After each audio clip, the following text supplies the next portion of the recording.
Gobierno de México.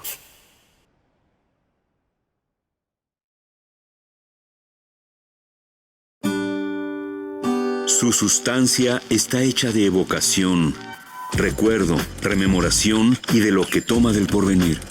Porque es una parte fundamental de nuestra identidad.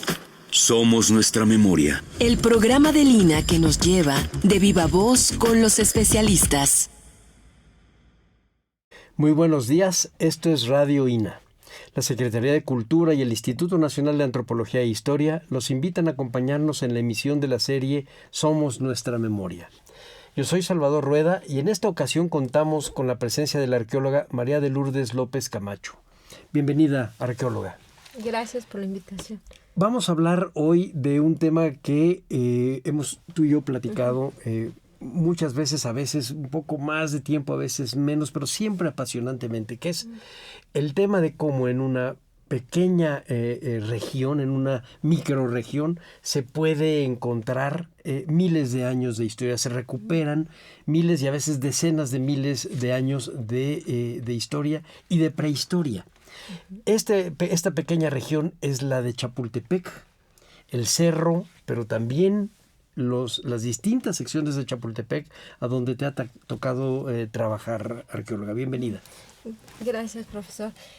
Yo quisiera empezar planteando a nuestro público oyente, primero que el área de Chapultepec, que vulgarmente o comúnmente se conoce como el Cerro de Chapultepec, no es un cerro, es un volcán.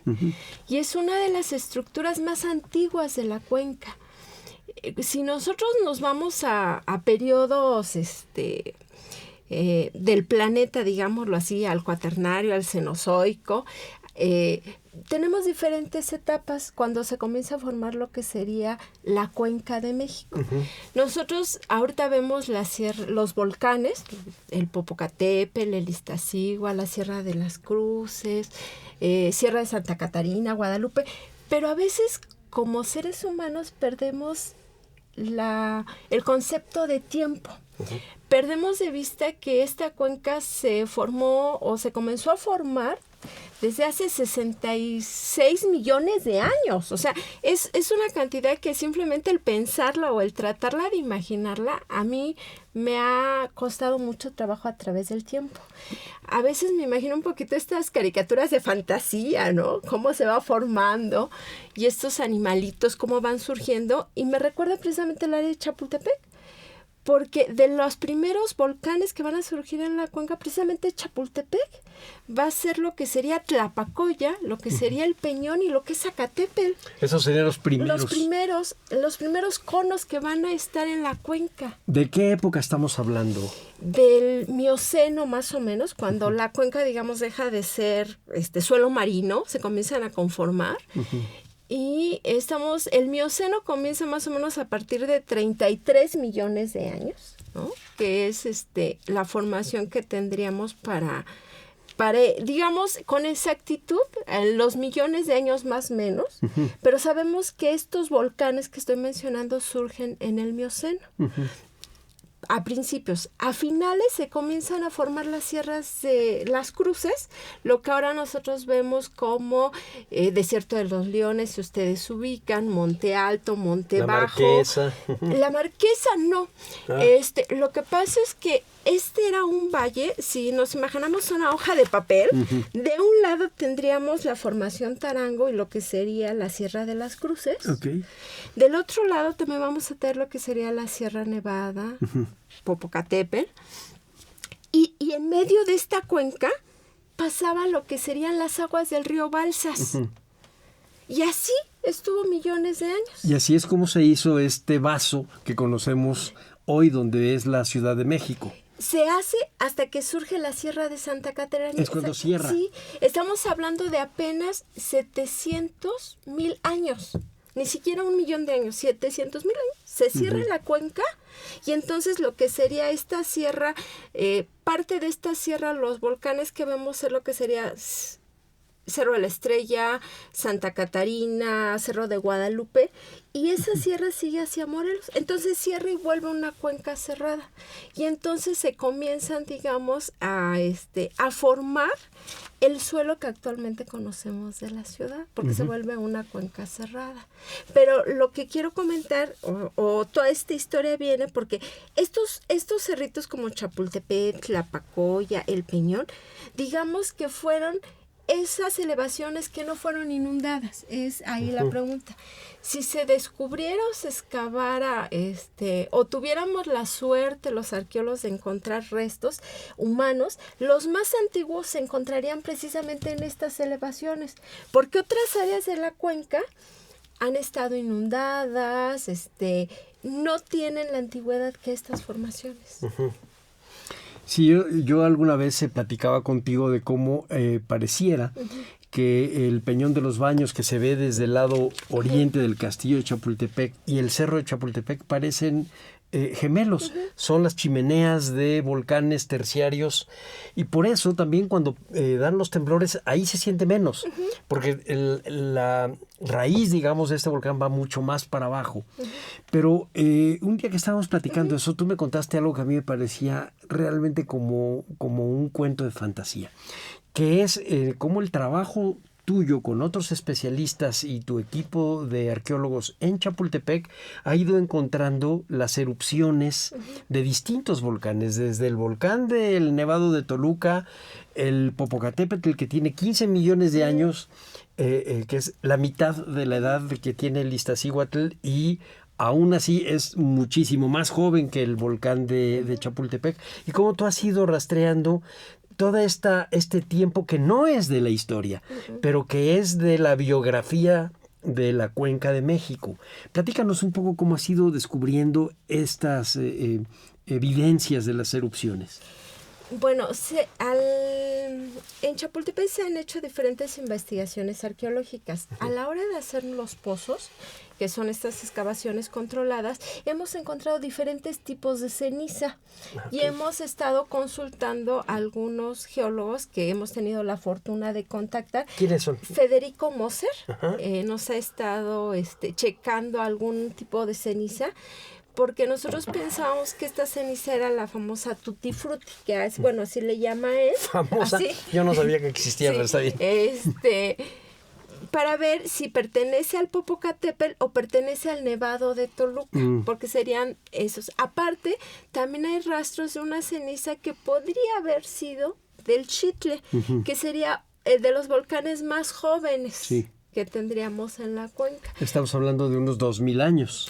El Chitle, según las últimas fechamientos, surgió más o menos 280-35 años de nuestra era. O sea, es de los más jóvenes. Más o menos 2000. Ajá. Ok. Y sí se han estado encontrando lo que en geología se llama paleosuelos. Hemos corrido con mucha suerte porque la formación del cerro ha logrado tener estos suelos muy viejos, restos del antiguo lago y restos del lago ya cuando estaba habitada la cuenca. Entonces, está siendo maravilloso porque no solo es dar los datos arqueológicos de quienes habitaron, sino también de cómo se formó la cuenca. ¿Qué ven en esta diferencia? Bueno, se ven los estratos limosos, pero a diferencia de otros subsuelos, comienzas a ver todos los estratos parejitos como se fueron formando precisamente por las aguas de un lago. Se comienzan a ver las arenas y bueno, en estos tenemos... Se empiezan a sedimentar. A sedimentar. Y como tenemos precisamente la capa del cerro, de la roca madre del cerro, esta conservó precisamente las huellas de hasta dónde llegaban los lagos en la ciudad. Lo maravilloso es que si tenemos esas alturas, lo podemos reflejar y decir qué altura aproximada tenía el lago en otras partes de la ciudad, porque el agua pues tiene un nivel general. Arquímedes no se equivocaba. Sí, tiene un nivel general, entonces ya nos estamos acercando mucho a datos muy precisos, casi hasta por centímetros, 20, 30 centímetros. Hemos estado buscando bancos de nivel del INEGI en el mismo bosque, ya digamos, datos muy amarrados. Para eso los hemos ido pasando a las excavaciones y a partir de eso ver el nivel del lago con todo y centímetros, ¿no? Que ahorita no lo digo hasta que no se publique, pero es importante, son datos nuevos. Me decía el profesor Moser que él, Paco Ruz, José Luis Lorenzo, estuvieron buscando precisamente esto, parte del nivel de los lagos y cosas, niveles lacustres, en las excavaciones del metro y en otras áreas de la ciudad, y que él nunca se imaginó que se encontraran esos datos en Chapultepec. También los buscaron en el Peñón, ¿no? Y resultó que estaban en Chapultepec. Y cuando están estudiando ustedes los niveles y los sedimentos del lago, ¿qué fauna encuentran? ¿Qué es lo que ven? Se me antoja que nos platiques qué es lo que van viendo, cómo van descubriendo esto que es antes de la historia. Bueno, en Chapultepec se ha encontrado muy cerca, digamos, de Chapultepec, actualmente, bueno, antes era el lugar donde se encontraba la Diana, ahora es un edificio de CFE, que es esta gaza o vuelta que uno toma cuando va sobre Reforma y quiere incorporar, no es cierto, va sobre circuito y quiere incorporarse a Reforma. Sí. Ahí se hizo un gran edificio, los cimientos implicaron llegar un poco abajo del nivel de circuito interior y ahí se encontraron restos de megafauna. ¿Tú estuviste ahí? Estuve ahí apoyando a una arqueóloga de CFE, a una arqueóloga que hizo el rescate, tuvieron la gentileza de invitarme, como arqueóloga de Chapultepec, digamos que éramos vecinos en ese sentido, me pidió el apoyo y lo que se sacó en ese momento fueron restos de mamut, caballo, bisonte, megafauna. Entonces es que también la gente comienza a imaginarse que está el cerro y al nivel pocos metros abajo de circuito. Imagínense caminando a mamuts y megafauna que quedaron precisamente atorados porque ahí está marcando parte del límite del lago. Entonces debieron de quedar todas esas, porque fueron huesos de diferentes animales, debieron de quedar ahí atascados en el lodo y ya no salieron, ¿no? Porque fueron varios animalitos y se ve que parte de esos animalitos se llevaron pues cuando construyeron circuito interior. ¿Y no hay restos de fábrica humana ligadas a estos animales? No, son anteriores. Son anteriores. Okay. Digamos que estos animales son del terciario y el hombre, el Homo sapiens, pues es algo muy, muy moderno. Por eso yo decía de lo fantástico que es el tiempo. Cuando yo hablaba de que esto se comienza a formar hace 66 millones de años, ¿no? Que el volcán de Chapultepec sale aproximadamente en 33 millones de años. El cuaternario comienza realmente de 2.5 millones a la fecha. Sí. Y nosotros, digamos que el Homo sapiens aparece, si lo hacemos en una temporalidad ejemplificada, dijéramos que el Homo sapiens nace en el último minuto del día 31 de diciembre, ¿no? Entonces temporalmente somos lo último, somos un suspiro cuando todo este planeta se comienza a conformar, ¿no? No hay relación ahí humana con el... No, pero podría haber habido relación de, por ejemplo, restos de mamut con artefactos ya humanos si hubieran correspondido a la misma época. Pero y no. No. Y teníamos ahí sí muchas capas precisamente de estas cenizas volcánicas de diferentes erupciones, ¿no? Ahora sí ya con lo poquito que me he estado acercando a la geología, estamos viendo que cada evento eruptivo en la cuenca, digamos, aquellos que son masivos como es el Popo, como fue el Nevado, como es el Chitle, van dejando su huella precisamente dentro de los estratos del lago. Es decir, que no nos espantemos si el Popo realmente hace una erupción fuerte, porque es parte de la vida de la Tierra. Y ya ha habido ejemplos, claro, de hace miles de años, pero que ha habido ejemplos de que eso existe y que llegan sus restos hasta Chapultepec. Sí, pues es un ser vivo también la Tierra. Claro. Se transforma. Arqueóloga, y no solo megafauna, siempre nos llama mucho la atención la megafauna, pero a veces la pequeña fauna, los pequeños objetos, las pequeñas piezas de conchitas, de pececitos, de batracios, nos dicen mucho más que megafauna, sobre todo de la evolución del lago en la Cuenca de México. ¿Qué han encontrado de eso? Bueno, en específico en Chapultepec hemos encontrado diferentes animales. Hemos encontrado huesos de aves de rapiña, específicamente. Algunos sí se han, tenemos el apoyo de la maestra Alicia Blanco. Ella es bióloga, es arqueóloga y se especializa precisamente en animales. Entonces hemos podido, aparte de estas aves de rapiña, algunos huesos sí los hemos ubicado como águila real. Hemos encontrado huesos, obvio, de tortugas, de pescado, también de muchos patos y aves migratorias que debieron en aquellas épocas de habitar las zonas del lago. Hemos encontrado también tortugas, hemos encontrado diferentes tipos de conejo, ¿no? Algunos no se han quedado en conejo, ¿no? No propiamente teporingo, pero digamos que hay ahí un coqueteo entre ciertas animalitos que en algún momento debieron de bajar de la zona de Sierra de las Cruces hacia el bosque.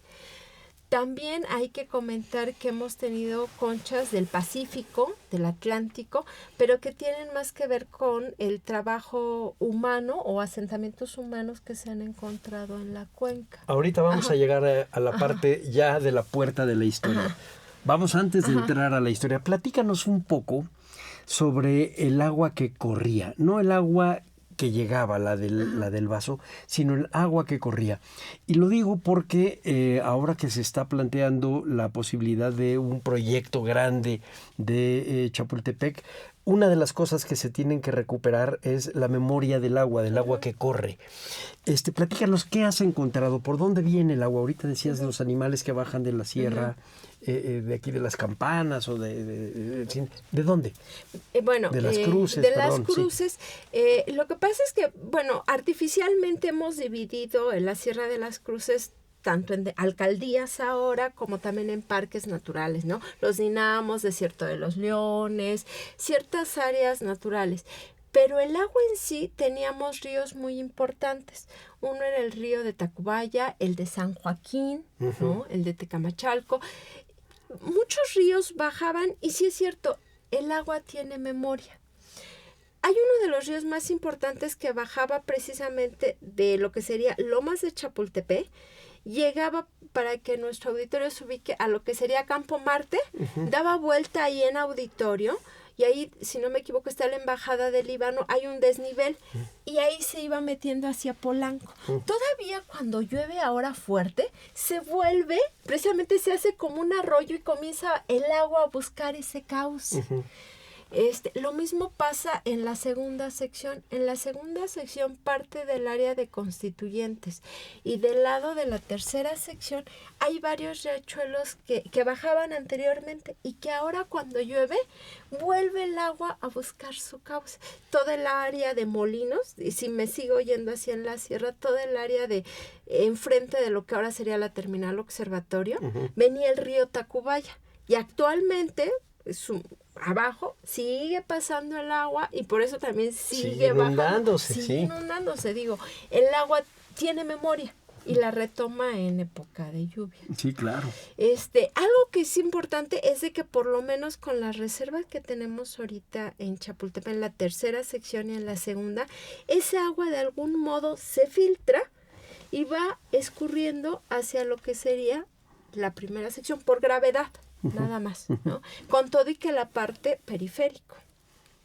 Bueno, eso es importante porque una de las cosas que tienen que quedar bien especificadas en este proyecto es que el agua va de poniente a oriente, bajando por gravedad hacia el centro de México, pero en Chapultepec tiene una suerte de dique que después tiene y explica los manantiales y los asentamientos posteriores. Y entonces ahora sí entramos a la parte histórica. Así como ustedes han tenido que ir encontrando lo más antiguo que es el sustento, digamos, planetario de Chapultepec, ¿a partir de cuándo encuentran ustedes mano humana en la zona de Chapultepec? Los materiales nos están diciendo que hay ocupación desde el preclásico. Preclásico, digamos que son estos grupos que están dejando de ser nómadas y comienzan a comenzar a sentarse, que se descubre precisamente la agricultura. Uh-huh. A partir del preclásico ya hay una observación del cielo, ya saben más o menos cuándo llover, cuándo no va a llover, y pueden tener alimento de sobra para poderse asentar en un lugar fijo. Esto nos los ha dado los materiales, las figurillas que son diagnósticas en la cuenca y obviamente regresando a la geología, como son estos cerros que tenían agua. Algo que se me pasó decir, el Peñón tiene una fractura que lo cruza como volcán. Eso hace que el Peñón tenga agua caliente. A diferencia de Chapultepec, la fractura de Chapultepec es lateral, entonces sale agua fría. Tiene que ver detalles así de la geología que te dicen por qué un volcán te da agua fría y por qué otro te da caliente. Por eso son gemelos. Y a partir de esto, en Chapultepec siempre contó con agua, uh-huh. que eso es básico para el asentamiento humano. Uh-huh. Entonces, de ahí también se explica los asentamientos tan tempranos en el cerro. Aparte de que estaba libre de inundación. Sí, porque yo recuerdo que tú nos platicabas en qué zonas habías encontrado, digamos, si no campamentos, a lo mejor aldeas temporales, etcétera, muy, muy antiguas y que además habían tenido una continuidad pues desde el preclásico hasta a lo mejor el periodo de los últimos años teotihuacanos, etcétera. Y nos hablabas de las figuras, de las figurillas diagnósticas. Uh-huh. ¿Qué es eso? ¿Qué es una figurilla diagnóstica? ¿Cómo lo entienden? En arqueología lo entendemos, en la forma en que están hechas, pero también la representación o lo que representan. Uh-huh. En este caso, las figuras preclásicas son figuras de mujeres muy caderonas. De barro. Uh-huh. Ajá. Son modeladas con la mano, no hay uso de molde. Son hechas con pastillaje, o sea, como si pusiéramos a un niño a jugar con plastilina y que le pone la rayita de su boca, su nariz. Otra es que han sido, por lo menos las que hemos encontrado en Chapultepec, muy similares a las que se han detectado en Cuicuilco. ¿No? Estos hombres en flor de loto, ¿no? Estas mujeres caderonas, la forma de ojos, como la boca, rasgados. Sí.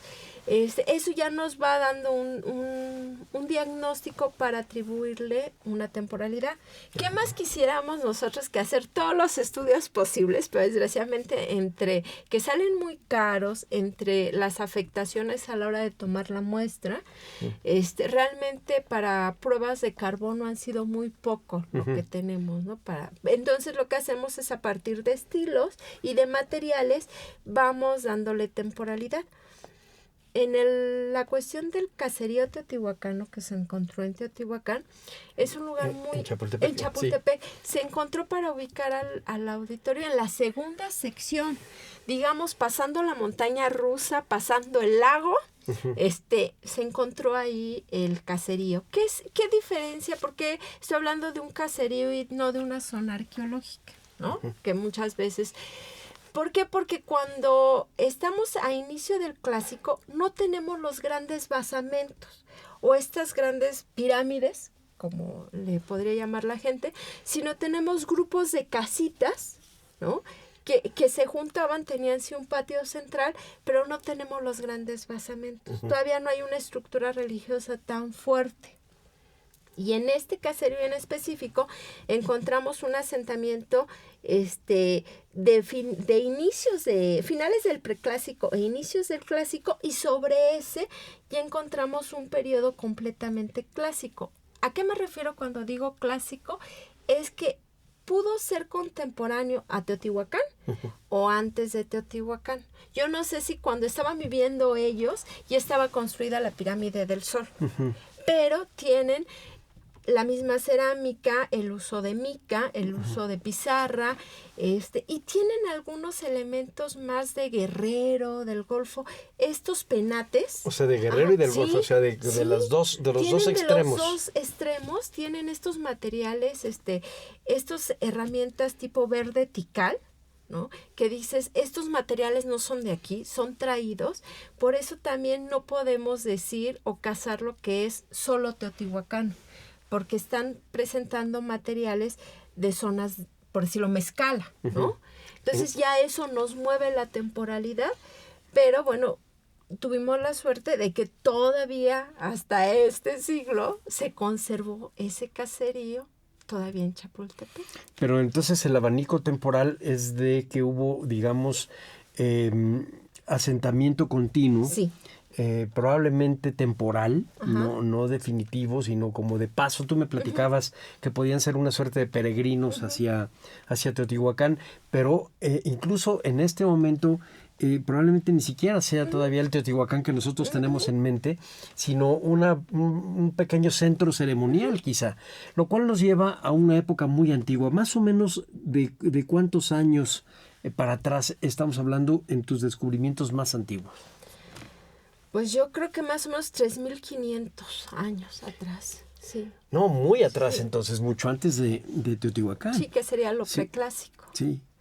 No, bueno, sí, simplemente para que veamos cómo en Chapultepec hay 3.500 años de habitación continua. Y a pesar de todo, porque el ser humano nos hemos esforzado en construir y hacer varias cosas, pero todavía a mí me parece maravilloso que aún se conserve, ¿no? En los materiales y a pocos metros de la superficie. Eso es lo que... Yo recuerdo también haber visto cómo trabajan ustedes, tú y el equipo que estás coordinando en las mesitas, separando materiales con mucho cuidado.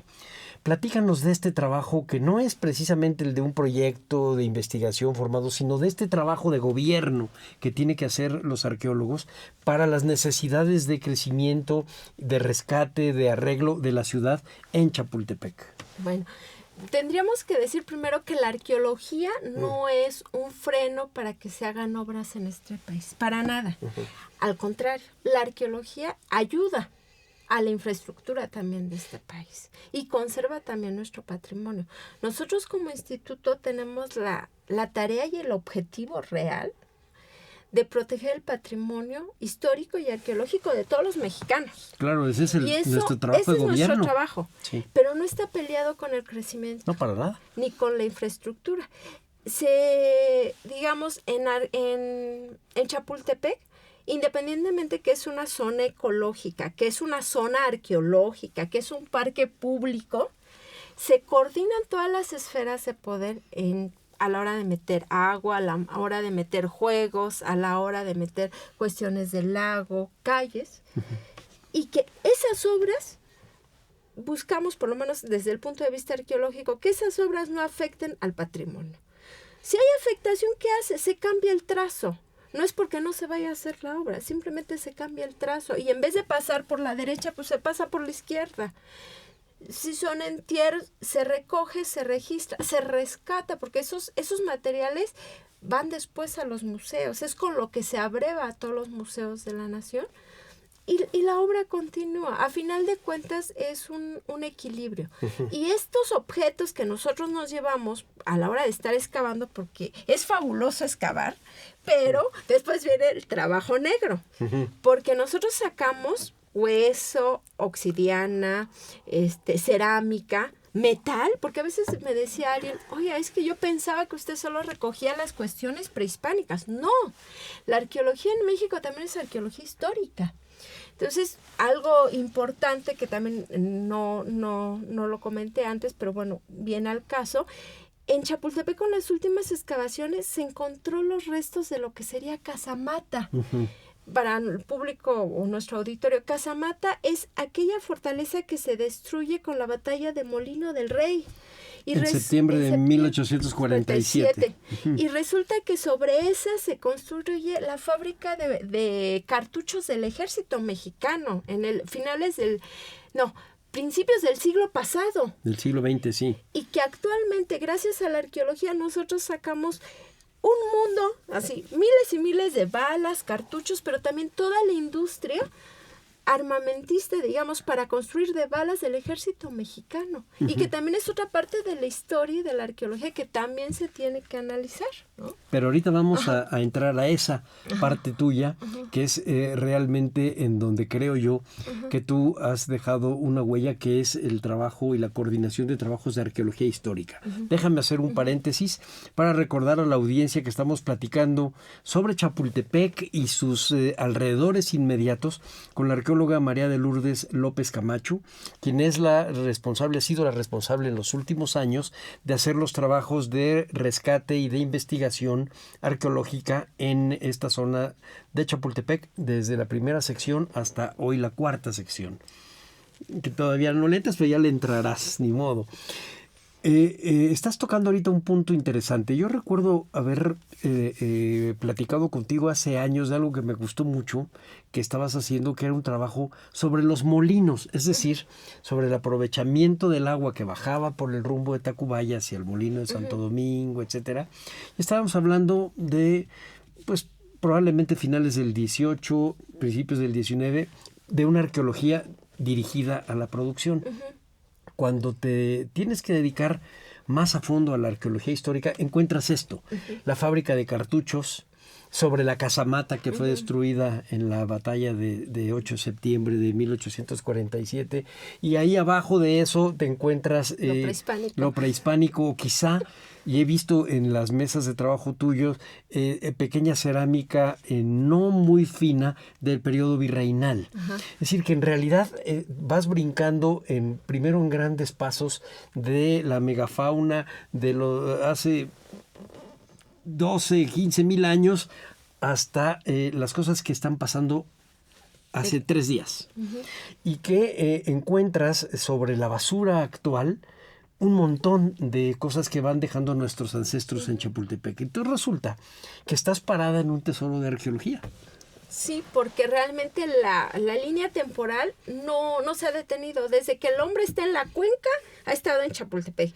Y hasta la fecha, Chapultepec siempre ha sido ocupado. Y si vemos los grupos dominantes en la cuenca, desde antes, yo calculo desde antes de los mexicas, ya ocupaban el cerro. Y eso lo sabemos porque hemos encontrado cerámica tepaneca. En la historia oficial se decía que Chapultepec estaba vacío, que llegan los mexicas y que lo ocupan, ¿no?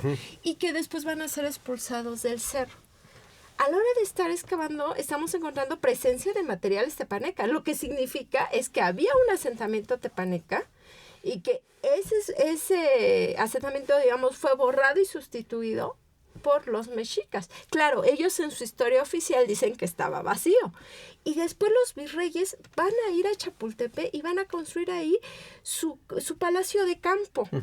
Y después de ellos se va a hacer en Chapultepec. Bueno, el emperador Iturbide trató ahí también de hacer su palacio, pero bueno, arriba. En el castillo, cuando sobre los restos de lo que quiso hacer Gálvez, el virrey Gálvez, ya en 1784-85. Pero antes, efectivamente, estaba el palacio de los virreyes, de descanso de los virreyes, abajo. Aprovechando un poco el agua del manantial, vecino al pueblo de San Miguel, pero no tan cercano como para que se pudieran ir los de San Miguel a Chapultepec. Y hay otra parte que siguió siendo siempre un paseo, Chapultepec como un lugar de paseo. Yo me acuerdo un texto de 1612 o 13 por ahí, de Chimalpain, donde registra que la gente de la zona de San Miguel y de otros lados llegan a escarbar abajo de los ahuehuetes porque alguien dijo que ahí estaba el tesoro de Moctezuma. Sí, hay notas en el archivo donde se dice que se dinamita. Bueno, primero la capilla, porque el cerro, sí es cierto, la casa de los reyes estaba al pie del cerro y en la parte alta existía una capilla dedicada a San Miguel Arcángel. Sí. Cuando junto a la casa del virrey que estaba al pie del cerro estaba la fábrica de pólvora. Explota la fábrica de pólvora y es cuando se decide ahora construir la casa de campo de los virreyes en la cumbre y lo hace Gálvez. Aquí el punto, me distraje, perdón. Es que ya me iba a ir ahorita. Es que quería hablar de que junto a la casa de donde explotó, que está al pie del campo para ubicar a la gente, es donde está ahorita el actual museo de sitio de Chapultepec. Y también eso es la entrada a lo que sería el antiguo colegio militar. Lo que sería el antiguo colegio militar, porque el camino que actualmente sube al castillo, que es este camino circular, lo hace Maximiliano. Sí. Antes en colegio militar era un camino recto. Que venía había uno, cuando menos, que venía de La Hormiga, que es donde están los pinos hoy. Ajá. Y el otro que venía precisamente donde estaba esta garita, que es donde está ahorita este museo de sitio. Ahí sale un camino que iba recto hacia el cerro. Ya.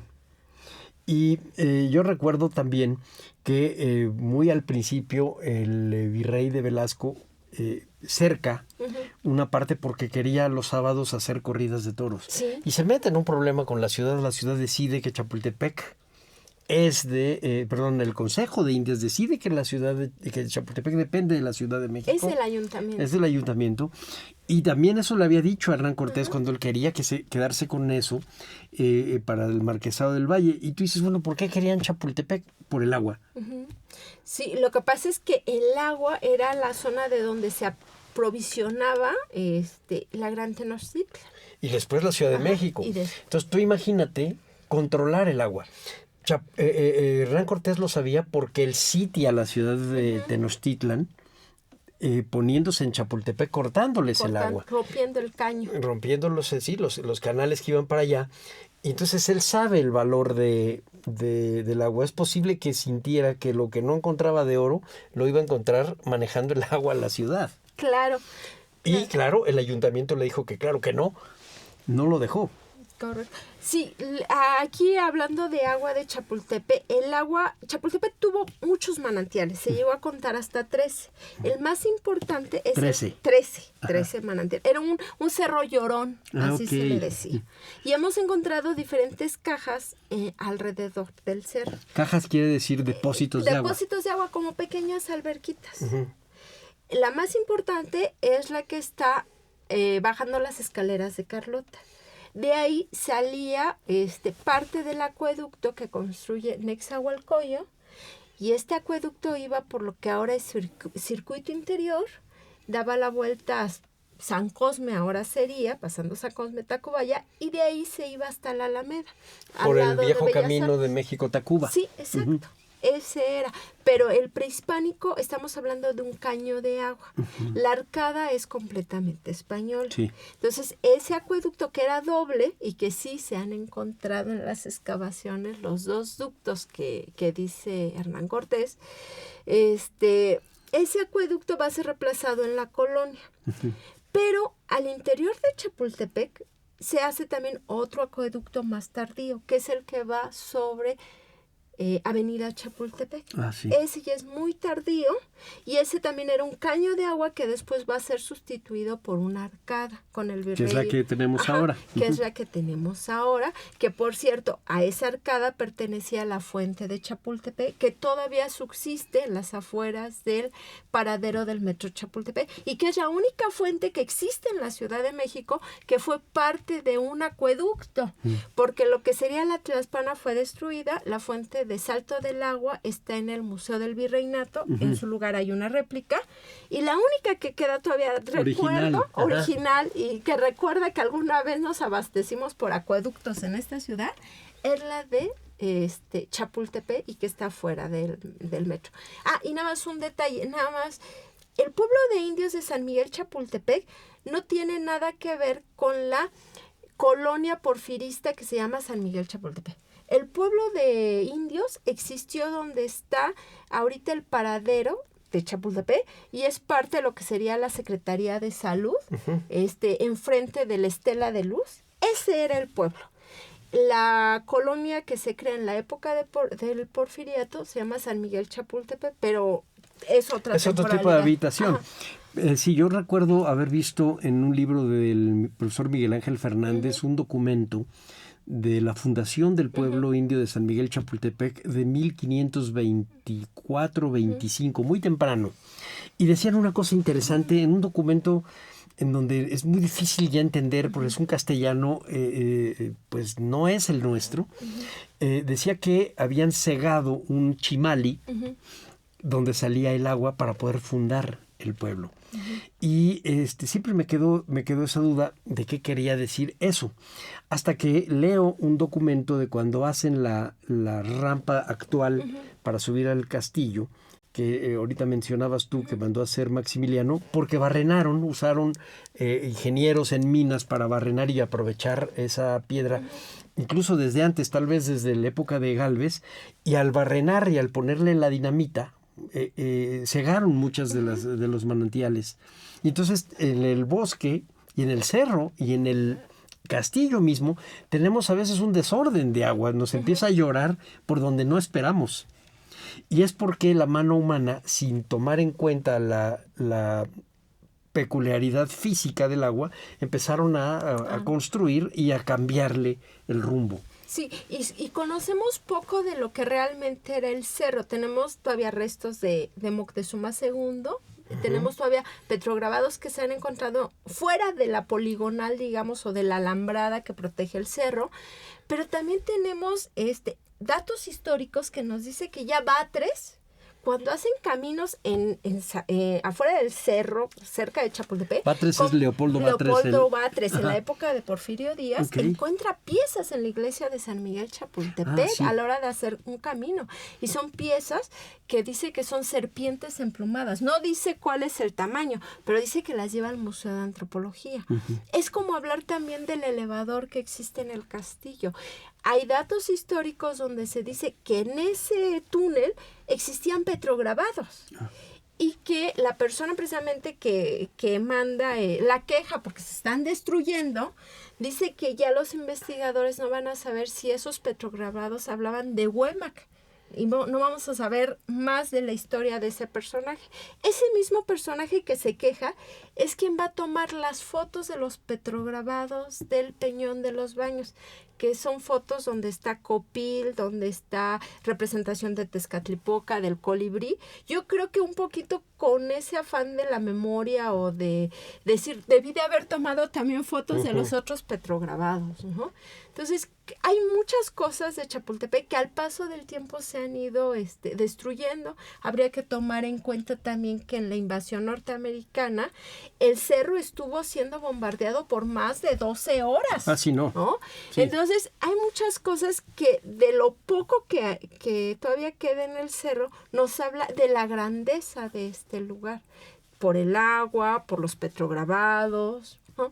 En la cumbre de Biodex se tienen datos de que también había piedras talladas. Todavía nosotros hemos encontrado, aparte de estos petrograbados que son nosotros le llamamos posclásico, pero en sí son de la época en que existía Azcapotzalco, digamos, todo el grupo tepaneca, los mexicas.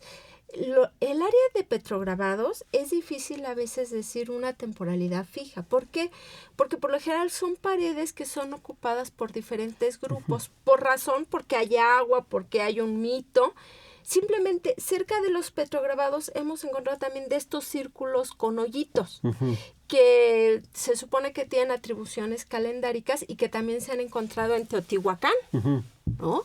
Entonces estamos hablando, también hemos encontrado cruces, también hemos encontrado otros... Bueno, cosas que han encontrado ahora. Sí, exacto, son lugares que todavía tienen uso actual. De repente llegamos a encontrar flores, de repente grupos mexicaneros y otros más van a cantar, van a tocar el caracol, van a danzar. La cueva de Huémac, que decías tú, yo platiqué objetos hace de poco. brujería. Sí. O sea, es un cerro que sigue vivo, a final de cuentas, y que tiene, ¿cómo decirlo?, mucha gente que busca ese espacio por diferentes razones, desde ir a creer, ir a abrazar a los árboles cercanos, ir a dejar objetos de brujería, ir a dejar cuarzos.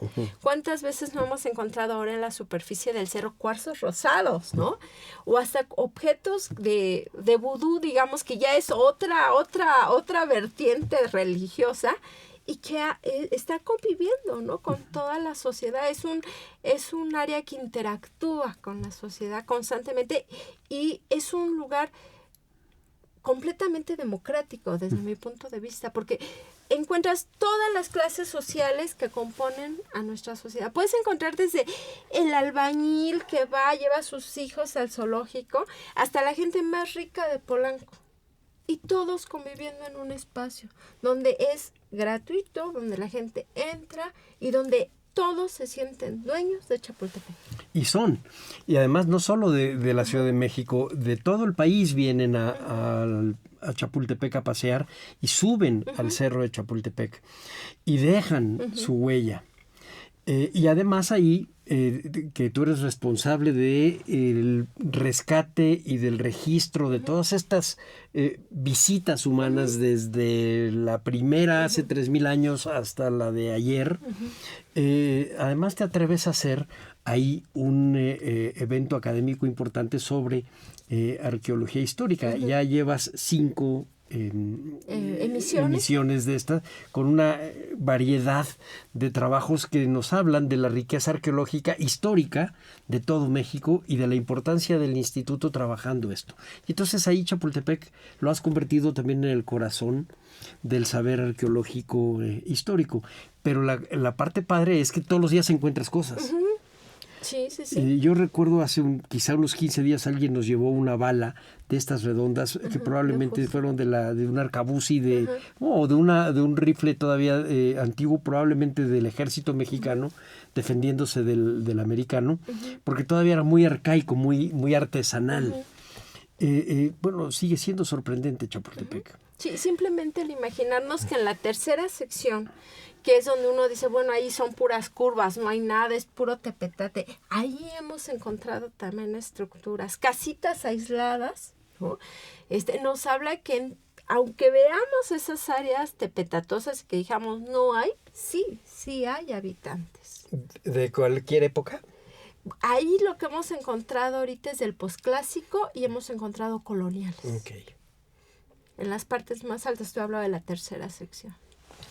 Pues bueno, igual yo me acuerdo recibir peticiones de tu intervención cuando tienen que ver qué hay abajo de uno de los ahuehuetes que probablemente haya sembrado Nezahualcóyotl.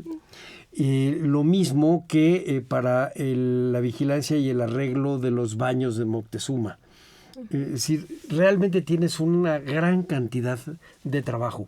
Cuando uno camina hacia la zona de los Pinos por la milla, encuentra uno los baños de Moctezuma, muy bien arreglados, muy bonitos, y a un lado una trinchera tuya que tiene que ver con la Comisión del Agua o de la Comisión de Electricidad, y estás haciendo rescate. Entonces, en un lado estás manteniendo y dándole valor al público, que son los baños de Moctezuma, y por otro lado estás rescatando cosas.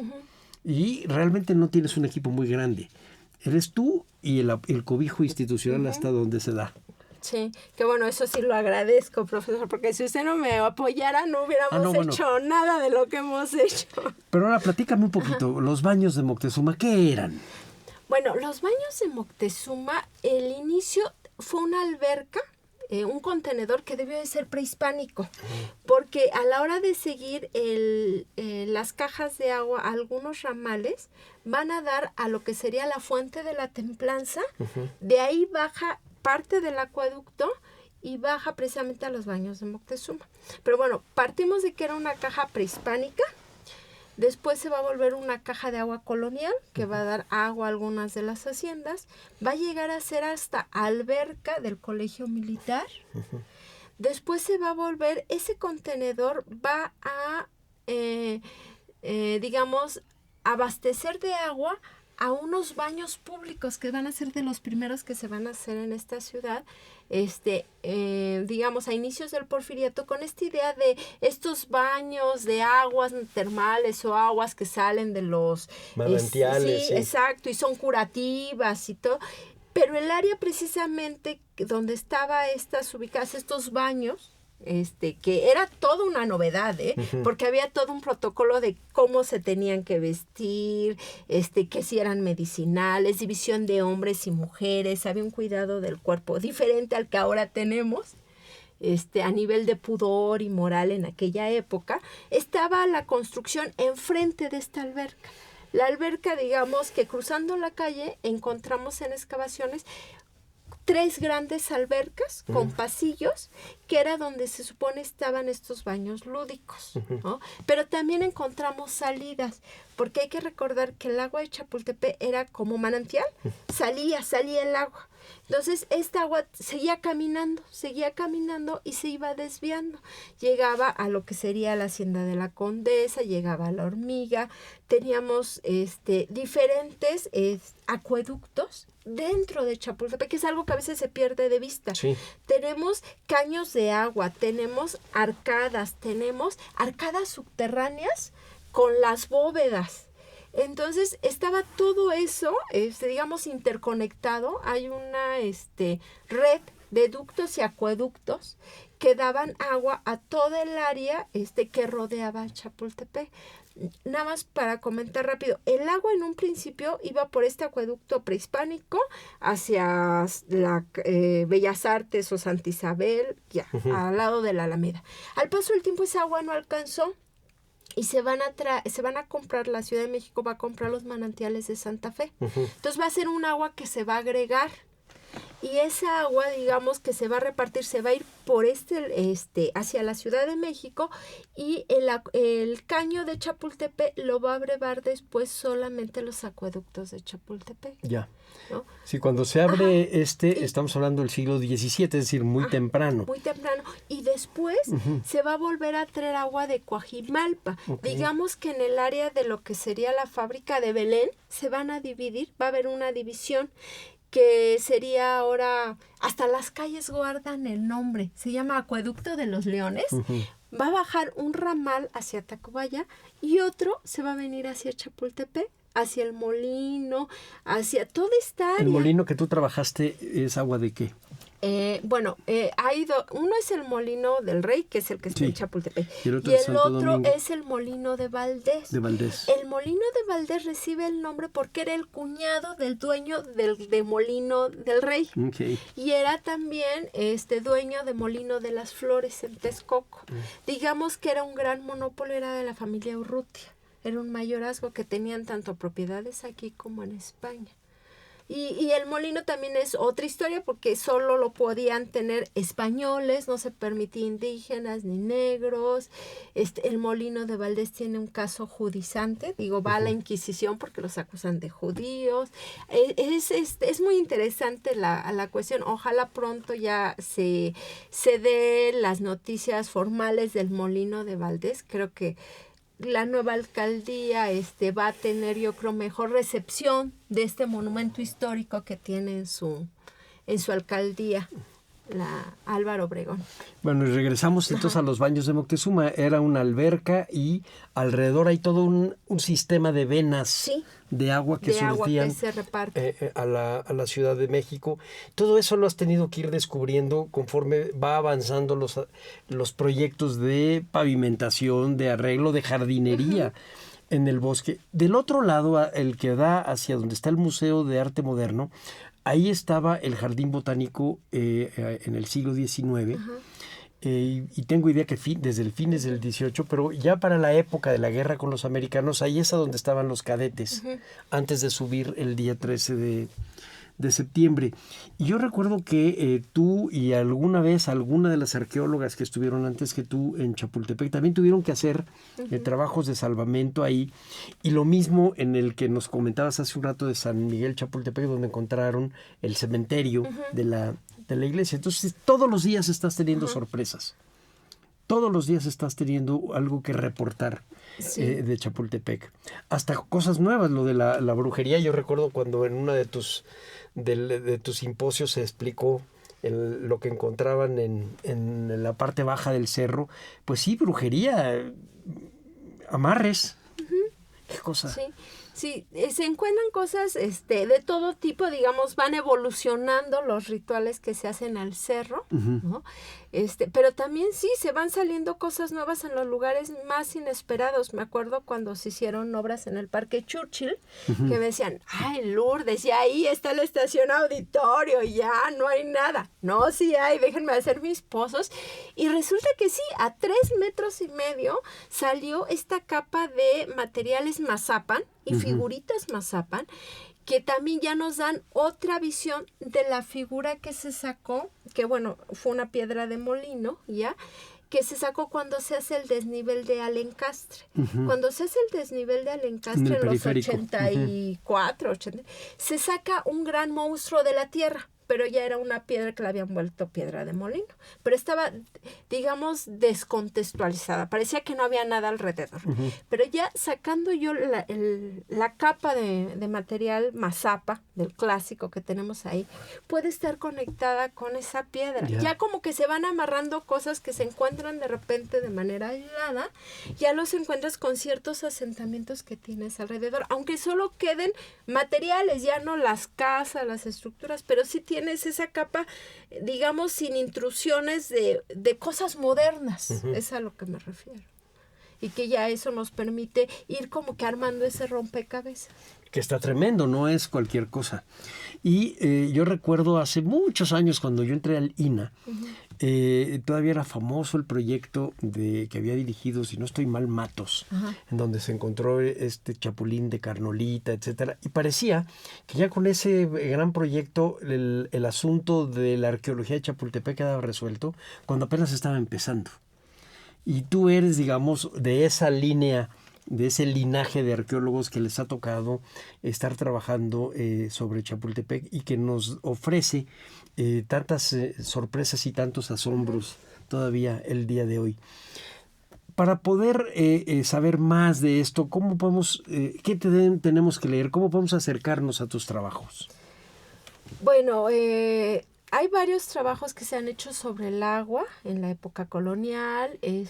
Hay algunos, por decirlo, ya va a salir, nada más es que haya papel en el INA. En la revista de arqueología de la coordinación va a salir un artículo sobre San Miguel Chapultepec, desde su fundación, cómo trabajó el pueblo, cuándo se revista agota, de la coordinación de arqueología. la coordinación de arqueología. Ahí mismo se sacó otro artículo sobre Molino del Rey y estas cuestiones de Casamata, y también del movimiento que se hizo del monumento del mismo nombre, que estaba en un área inaccesible al pie de la montaña rusa y que se cambió el sexenio pasado al área de Los Pinos, con la idea de ahí festejar la carrera del Molino del Rey y de que ya recibiera honores ese monumento, y que ahora va a estar en un área cultural que también todos los mexicanos lo van a disfrutar, ¿no? Porque ahí estaba en medio de vialidades, estaba en medio del periférico. Sí, ¿no? Lo veías de pasito. De pasa, ajá. Sí. Pero ¿qué otras cosas podemos leer, Lourdes? Ahí están las memorias del coloquio de arqueología histórica, donde ahí se ha trabajado mucho sobre el agua, sobre las fuentes de Chapultepec. También se ha estado publicando, hay un libro que espero pronto salga, que se llama Tropezando con Piedras, y es un acercamiento a las placas conmemorativas de la Ciudad de México, que también habla un poquito de todas estas piedras y todo lo que hay alrededor también del museo y que tiene que ver con Chapultepec. Hay varios informes ya en el Consejo de Arqueología donde hemos estado sacando cosas. Realmente yo quisiera tener tiempo ya para sentarme y escribir un pequeño resumen de lo que hemos sacado. Ahorita estamos con el proceso de sacarle actas de nacimiento a las piezas. Yo te decía hace rato, cuando nosotros excavamos, sacamos y sacamos. Pero ya después, cada pieza, ya sea un botón, ya sea una bala, ya sea una vasija, ya sea una figurita, hay que sacarle un acta de nacimiento que nosotros llamamos catálogo y número CAPSA, que es sacar las medidas, darle temporalidad, fotografiarla y ponerle un número, que es como lo que sería para las casas folio real, cuando sacas tus escrituras y que te dan un folio, y entonces vas sacando los folios de las figuritas. Ahorita el problema es que yo tengo más de 4,000 que ya más o menos han ido sacando piezas, y más de 4,000 porque se han hecho lotes. Te pongo un ejemplo. Tenemos plaquitas, balas, que son un lote de 400 plaquitas, un lote de 300 balas, un lote de 20 figuritas, ¿no? Porque si vamos sacándole acta a cada uno, no acabo en 10 años. Entonces fuimos haciendo lotes de cosas para ir asignándoles números y entregarlos a la arqueóloga Trinidad Durán, que está a cargo. Ella nos recibe las piezas en la dirección de salvamento, entran a esa gran bodega, ¿no? Donde ella da de alta estos registros formalmente. Ella me da el número para que yo se los ponga, haga las cédulas. Ella ya los da de alta en el sistema del INAH, y a partir de eso pues ya la gente puede consultar y la gente puede ver qué es lo que tenemos, ¿no? Ya. Y por ejemplo, lo que nos platicaba sobre volcanes, etcétera, ¿qué podemos leer de eso?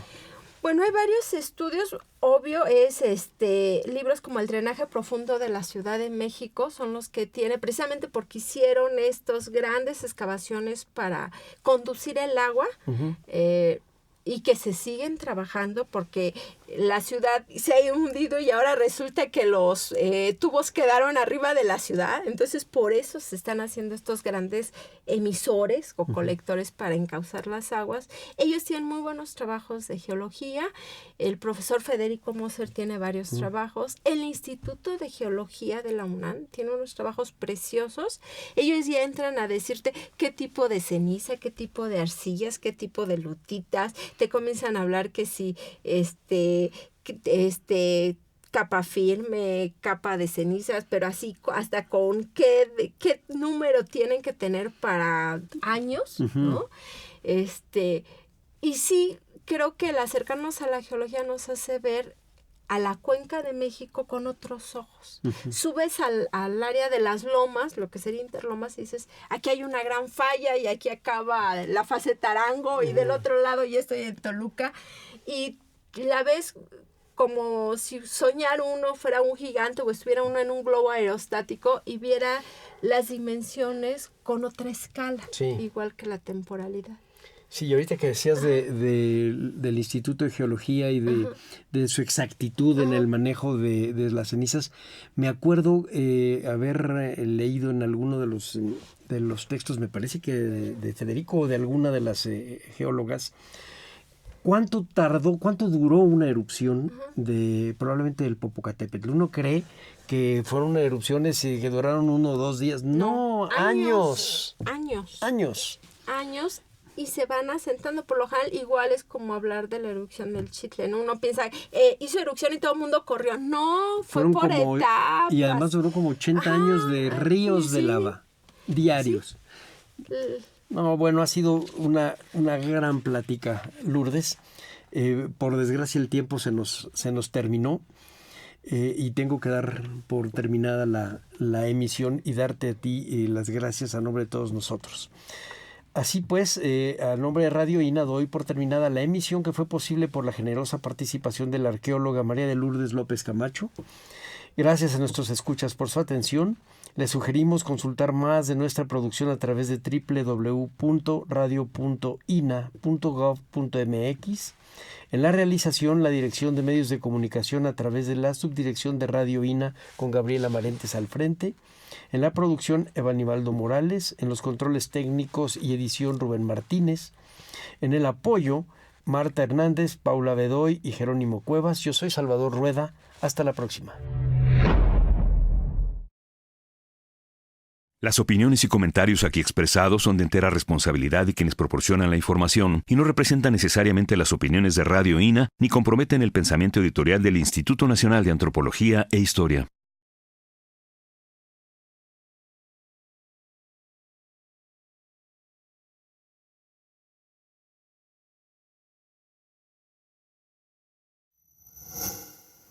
Gobierno de México.